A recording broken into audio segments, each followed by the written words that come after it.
Du må ikke se.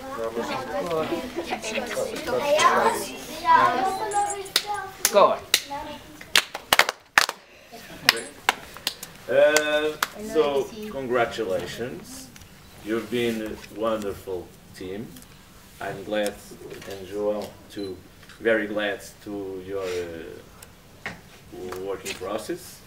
And I'm very glad with the results. Okay? And some pictures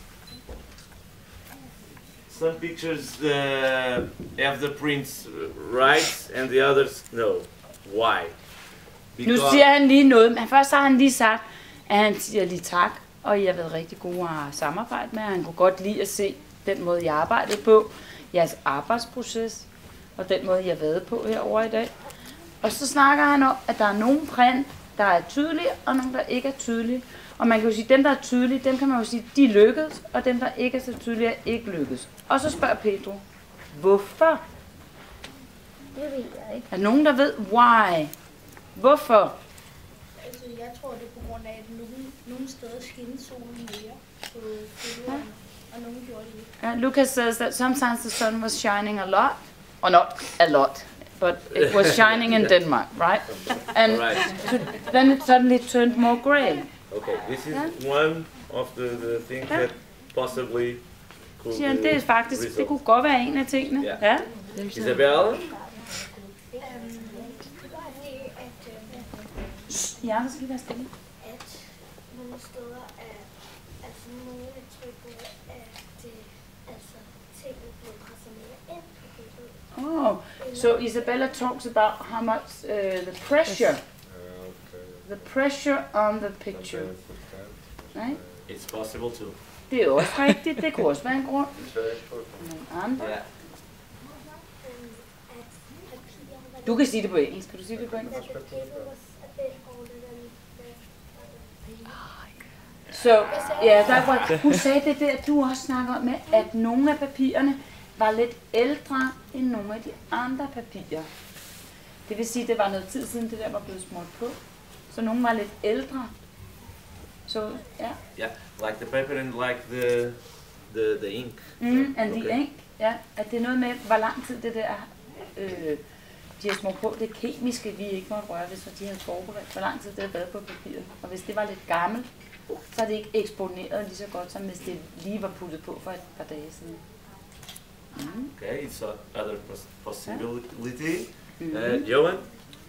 Det kan også være, at der er nogen, der ligger længere tid end de andre. And he says some of them have been lying in the sun for a longer time than some of the other ones. Yes. Yeah? Another...